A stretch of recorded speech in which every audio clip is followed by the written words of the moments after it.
Ang episode 4 ng All of Us Are Dead ay nagsimula sa isang influencer na nagpunta sa lungsod ng Hyosan, dahil gusto niyang isiwalat ang katotohanan sa likod ng mga chismis ni Marites na kumakalat sa social media tungkol sa mga zombie sa Hyosan. Kinuhanan din niya ang hindi umuusad na traffic sa lungsod, gamit ang isang buong stack ng survival gear ay nagtungo siya sa sentro ng bayan ng Hyosan. Ilang sandali ay ipinakitang tumatakbo ang influencer habang hinahabol ng mga zombie at nagtago ito sa likod ng kotse upang makaligtas sa mga infected, ngunit habang kinukuhanan niya ang isang zombie ay sinugod siya nito.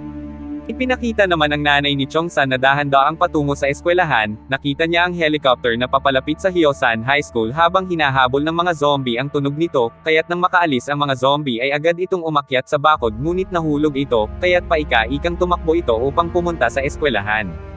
Makikita naman sa bintana si Chongsan habang kinukumusta siya ni Onjo tungkol sa pagkawala ng kaibigan nitong si Gyeongsu at kung ayos lang ba ito, at sa labas ay nakarating na ang nanay ni Chongsan sa Hyosan High School at nakita niya ang nakatayong si Gyeongsu sa sports field, kaya't dagli niyang tinawag ito at tinanong kung nasaan si Chongsan at paglingon ng impektadong si Gyeongsu ay biglang inatake nito ang kawawang nanay ni Chongsan. Sinabi nito na Gyeongsu, ako ang nanay ni Chongsan. Gumapang ito upang makatakas ngunit hinabol siya ni Gyeongsu. Nang maabutan ay pinagkakagat siya nito at umatake na din ang iba pang mga infected. Umiiyak ito habang kinakagat ng mga zombie at tinatawag ang kanyang anak na si Chongsan. Nakakabagbag ng damdamin ang eksenang ito dahil masakit sa atin bilang anak ang makitang nasasaktan at umiiyak ang ating ina, dahil sila ang unang nag-aruga at nagbigay ng pagmamahal sa atin mula pagkabata hanggang sa paglaki natin. Kasama ng ating mga ama, sila din ang nagtataguyod at nagsasakripisyo para sa ating kabutihan. Magandang aral ito para sa atin upang makita natin ang totoong pagmamahal sa atin ng ating mga nanay, dahil sinuong ng nanay ni Chongsan ang lahat kahit napakadelikado ng sitwasyon. Ibig sabihin lang na handa siyang itaya ang buhay para sa kanyang anak na si Chongsan at hanggang sa huling sandali ng kanyang buhay ay pangalan pa rin ng anak ang kanyang tinatawag. Pagkatapos ay makikitang pinag-uusapan nila ni Onjo ang nilulutong manok ng ina ni Chongsan, at sinabi ni Chongsan na kumain ulit tayo ng chicken pag nakaalis na tayo dito, lingid sa kanyang kaalaman na inatake na ng mga zombie ang ina sa sports field. Habang naghihintay ng rescue ang mga estudyante sa broadcasting room ay napag-usapan nila kung ano na ang nangyari kay Nayeon at Miss Park sa paglabas ng mga ito, at pamaya-maya ay sinabi ni Suyok na wala ba sa inyo ang gusto ding pumunta sa banyo kaya't sumang-ayon ang iba ngunit hindi naman sila makalabas. Sa kabilang banda ay makikita naman si Yoonji at si Cholsu na nasa rooftop pa din ng eskwelahan at naghihintay ng rescue. Gusto nilang masunog ang buong gusali upang mamatay na ang lahat ng nagkasala sa kanila, ngunit gayunpaman ang pagkakaiba nilang dalawa ay gusto ni Cholsu na mabuhay habang si Yoonji naman ay nag-iisip pa din ang pagpapakamatay. Habang nagtitiis sa broadcasting room ay sinabi ni Desu na bakit ako ang sisisihin nyo, si Suyok ang nagsabi, hindi naman krimen ang pagdumi, bakit hindi rin ba kayo nadudumi? Sinabi ni Woojin at Chongsan na hindi, sumagot din ang mga babae na hindi. Sinabi naman ni Onjo na ano ba ang dapat nating gawin, hindi naman tayo makalabas. Sinabi ni Desu na dito tapos maghuhubo ka at maglalambitin ka sa bintana na katulad nito na parang nagtatapon ka sa gilid ng bangin. Sinabi ni Woojin na tigilan mo na nga iyang pagpapatawa mo. Dahil maaaring matagalan pa bago dumating ang rescue, sinabi ni Onjo na ayon sa kanyang ama ay dapat ihiwalay ang banyo sa tulugan, kaya't itinuro nito na gumawa sila ng banyo sa recording room. Sinabi ng tatay ni Onjo na darating na ang chopper bukas at kailangan na nilang makarating sa rooftop, at dahil mananatili sila ng buong gabi doon ay kinakailangan nilang gumawa ng banyo. Samantala pinakuha naman ni Onjo ang mga kaklase ng pwedeng ipangtakip sa bintana, pinakuha din niya ng mga bagay na pwedeng dumihan at ihian, kaya't kinuha nilang lahat ang mga bagay na pwedeng gamitin sa kwartong iyon. Ipinakita din na gumagawa ang tatay ni Onjo ng panandaliang toilet bowl. Nakagawa na din ang mga estudyante ng kanilang improvised toilet bowl kung saan ay unang gumamit si Suyok at pagkatapos ni Deso ay tila nabahuan silang lahat. Napag-usapan din nila na paano kung walang dumating na tulong kaya't wala silang magawa kundi ang maghintay na lang muna doon.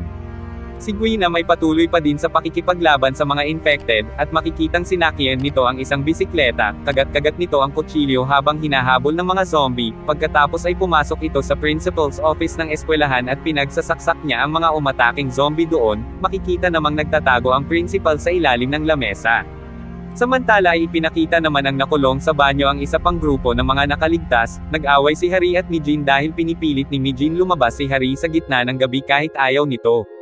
Buhay pa din ang influencer kahit inatake siya ng infected kanina. Pagkasabi nito na mag-like at subscribe sa mga viewers ay nagpunta ito sa inaakalang ligtas na palaruan ng mga bata at pagpasok ay inatake siya ng mga batang zombie.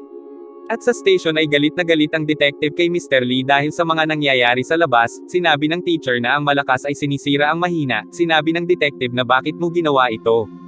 Sumagot ito at sinabing nabully ang anak ko sa matagal na panahon, at doon ay ipinakita ang eksena ng mga nangyari, nang ma-hospital ang kanyang anak dahil nagpakamatay ito, huli na nang malaman niya na naging biktima ng pambubuli si Jin So kaya't inakala niya na maaring maayos pa niya ito, pinatawag niya ang mga bata sa isang komite ngunit dahil sa takot ng mga biktima sa mga bully ay sumang-ayon ang mga ito na naglolokohan lang sila. Kaya't nadismaya si Mr. Lee nang dahil doon ay hindi naniniwala ang komite sa kanila at hindi na parusahan ang mga bully, inilipat na lang niya ang kanyang anak ngunit patuloy pa din siyang sinasaktan ng mga ito. Sinabi niya na lumaban ka ngunit sinabi ng anak habang umiiyak na gusto na lang niyang mamatay, kaya iyon ang dahilan kung bakit niya ginawa ang virus para hindi na ulit magpakamatay ito, at ganun ito kadesperado upang iligtas ang kanyang anak, na mas gusto niyang mabuhay bilang isang halimaw kesa mamatay ito bilang isang tao. Yung nga lang ay nakalikha siya ng isang halimaw na nakasama para sa lahat. Ginawa ni Mr. Lee ang matapang na desisyon na lagyan ng virus ang sariling anak sa pag-asang matulungan itong lumaban. Gaya ng ina ni Chong-san, ang pagmamahal at awa sa isang anak ay makakayanang gawin ang lahat, ngunit para sa akin ay kailangan din nating isipin ang kapakanan ng nakararami at hindi dapat idamay ang iba dahil wala naman silang nagawang pagkakamali sa atin. Siguro kung ako ang tatay ay babantayan ko na lang mabuti ang anak ko kung kasama ko naman siya sa eskwelahang pinapasukan ko. Malapit nang matapos ang kanilang pag-uusap ngunit kumalat na ang impeksyon sa police station, at sa paglabas nila ni Mr. Lee ay nakasalubong nila ang mga kasamahan na inaatake ng mga infected, nakita ng teacher na nakikipaglaban ang detective at iniligtas niya ito mula sa pag-atake ng zombie, hinila siya ng detective upang makatakas ngunit nagpaiwan ito at sinabing ang solusyon ay nasa laptop at iyon lang ang tanging paraan upang matigil ang impeksyon, at hinayaan niyang makatakas si Jake at sinabing umalis na ito, at makikitang inatake na ito ng mga zombie. Ngunit hindi katulad ng ibang mga nahawahan ay makikitang maayos na nakakapaglakad si Mr. Lee. Sinabi naman ni Jake sa isang pulis na kailangan nating sabihin sa Disaster and System Management na kuhanin ang laptop sa Hyosan High School dahil nandoon ang solusyon. Pagkatapos ay umalis na sila at nagtungo sa eskwelahan. Sa eskwelahan habang natutulog ang lahat ay nagising si Chong-san at Onjo. Sa pagsilip nila sa bintana ay nakita nila ang maraming helicopter, lumabas na din ang grupo ng mga nakulong sa CR, nagising na ang lahat sa broadcasting room. Gusto ni Onjo na subukang makuha ang atensyon ng mga helicopter upang makahingi sila ng tulong, sinabi niya ang itinuro ng tatay niya na kailangan nilang gumawa ng pattern na SOS.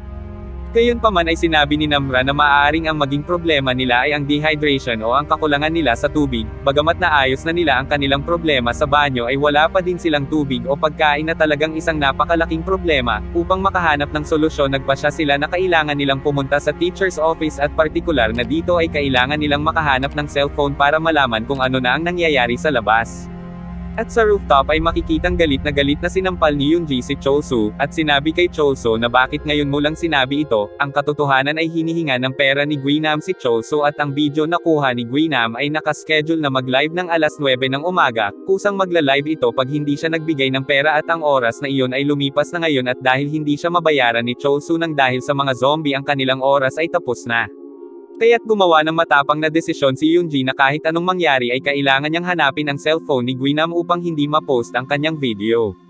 Pinigilan siya ni Chol-soo at sinabing mamatay ka man o hindi ay mapopost pa din ang video, ngunit umalis pa din ito pumunta sa teacher's office. At habang papunta sa office ay inatake ito ng mga zombie, ngunit pilit pa ding gumagapang ito patungo sa teacher's office, ngunit lingid sa kanyang kaalaman ang pagkahawa ang dahilan kung bakit huminto sa pagkagat ang mga infected. Tumaan na din si Chong-soo at Suyok sa gilid ng bintana upang makapunta sa teacher's office, naglambitin sila upang hindi makita ng mga zombie sa daraan ng kwarto. At sa wakas ay nakapasok na si Yoonji sa teacher's office, ganoon din sina Chong-san at Suyok. Sa kasamaang palad ay nasira ni Yoonji ang lahat ng mga cellphone. Nang kuhanin ni Chong-san ang nahulog na cellphone ay nakita siya ni Yoonji at pilit itong kinukuha at sinabing papatayin kita. Narinig sila ng mga zombie. Sa kagustuhang makahanap ni Chong-san ng gumaganang cellphone ay nagkahiwalay sila ni Suyok habang iniiwasan ang mga zombie. Sa loob ng office building ay nagawa ng ama ni Onjo na pigilan ang paparating na mga zombie habang gamit ang isang hose, habang ang congresswoman at ang iba pa ay nag-uunahan sa hagdanan, ngunit nakalak ang pinto sa itaas kaya't naiwang mag-isa sa ibaba ang tatay ni Onjo. Pumunta sa itaas ang kasamahan nito upang sirain ang lock doon, patuloy na pinipigilan ng tatay ni Onjo ang mga zombie gamit ang hose ng tubig ngunit naubos na ang tubig nito kaya't inatake ito ng isang infected, pinakiramdaman siya ng kasamahan at hinawakan nito ang bolt cutter ngunit hindi ito nahawak kaya't pumanik na sila sa rooftop. At pumunta na ang helicopter pagkatapos nitong maghagis ng signal flare.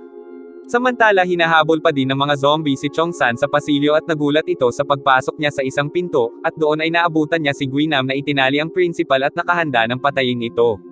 Inutusan niya si Chong-san na itali ang principal, nagalit ang principal ngunit tinutukan niya ito ng kutsilyo, pinigilan siya ni Chong-san at sinabing wag mong gagawin yan, sinabi ni Guinam gusto niya kung patayin kanina, ibinidyo siya ni Chong-san para hindi niya patayin ito, sinabi ni Guinam na ako ang boss sa eskwelahan na ito, sinabi ni Chong-san na isa kang talo ng basura na inilalaan ang buhay bilang isang bully, nang magtangkang tumakas ang principal ay pinatay ito ni Guinam. Inatake nito si Chong-san dahil ayaw niyang ibigay ang cellphone, nang akmang pupulutin ng bully ang cellphone ay itinulak niya ito, kaya't agad niyang dinampot ang cellphone sabay tumakbo sa labas, at sa pasilyo ay hinabol siya ng bully at pinatamaan siya ng kutsilyo sa likod.